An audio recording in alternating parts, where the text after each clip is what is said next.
A fascinating encounter once took place between Gustav Mahler and Sigmund Freud. Their stroll through the streets of Leiden had a profound effect upon the composer.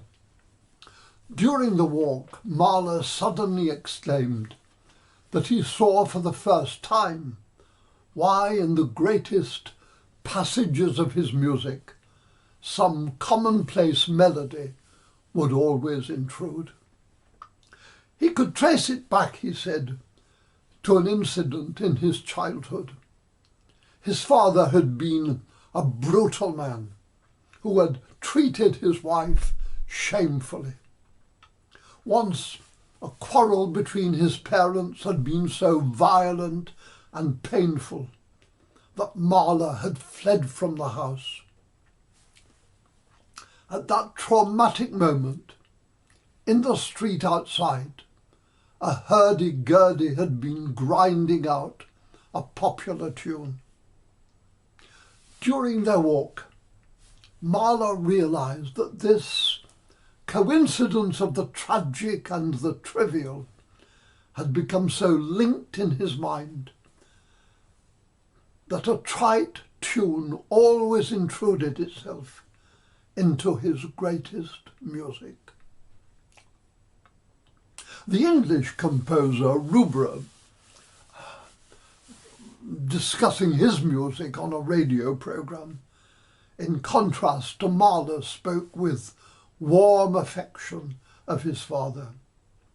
He played a record of a Gregorian chant, which was introduced by the sound of bells. It reminded him, he said, of a walk one summer's evening in his boyhood with his father on the hills overlooking Northampton. In the distance over the fields, they had heard the sound of church bells.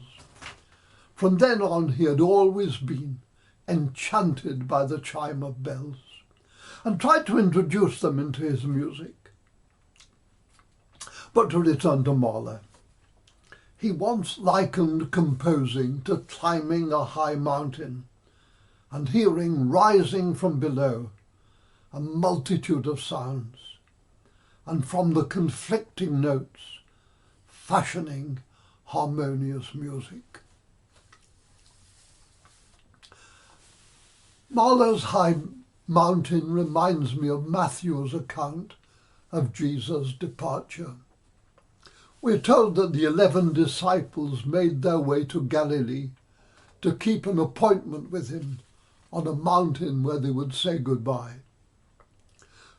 For them it must have been a moment when everything came together and fitted into its right place, a moment when they saw for the first time something of the meaning of their strange 3-year journey, the meaning of the light and the darkness, the meaning of the ecstatic joys and appalling sorrows, the meaning of all the sounds that had accompanied them upon their journey, the groans of the sick and the dispossessed, the ecstatic cries of the blind who could see, the deaf who could hear, and the lame who could walk, the hosannas and the jeers of the crowd. A cock crow, the thud of a hammer on a nail, and the screams of the dying. On that mountain top, all the sounds came together, became meaningful. The kind of meaning we experience listening to a great piece of music and find ourselves saying, yes, that's how it is. The bright note of the trumpet, the ominous beat of the drum, the dark, sad note of the cello, the laughter of the piccolo, the hurdy-gurdy and the distant bells, all in harmony, all making music, all making sense. I fancy before that moment, the disciples must have often said to themselves, if only Jesus had taken more care, if only the crowds hadn't been so fickle, If only Pilate hadn't been so weak. If only we had had more courage. If only there had been no cross. You know what I mean? We all do it at times. If only I'd grasped that opportunity years ago. If only I'd been born to different parents. If only I had this physique or this beauty. If only I wasn't tempted in this way. Some say it with justification.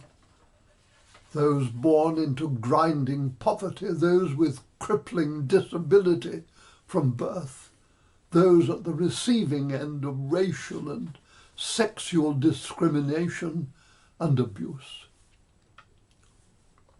On Ascension Day, the Gospel declares that Jesus can take hold not just of all the joys of our life, but of all the regrets as well. He can take hold of the disappointments, the sorrows, even the sins, the senseless, wasted, meaningless sounds, as well as the enchanting ones, the hurdy-gurdy, as well as the church bells, and make music from them. To realise that he is Lord not only of the present, but of all that has gone before, is to be freed from paralysing if-onlys that haunt and cripple us. It is to be opened up to the future. Jesus' final words on the mountain was not goodbye, but go. Go and preach the gospel, the good news, and lo, I am with you to the end of time. Set your eyes on the future, he says. By referring so confidently to music and composers, I fear I may have given the impression that I have some expertise in this area. I haven't. I was born with a tin ear. I've always found it impossible to sing in tune, and I can't read a score. I sometimes think there isn't a single note of music in my makeup. Except that often to my surprise there are pieces of music capable of reducing me to tears, no matter how many times I hear them. One of these magical pieces is the Adagietto from Mahler's Fifth Symphony. It accompanies, you'll remember, the opening scene of Visconti's film Death in Venice. The launch is taking the passengers to the shore, and to the sound of this haunting music, the enshrouding mist lifts, and through the haze the glorious city gradually appears.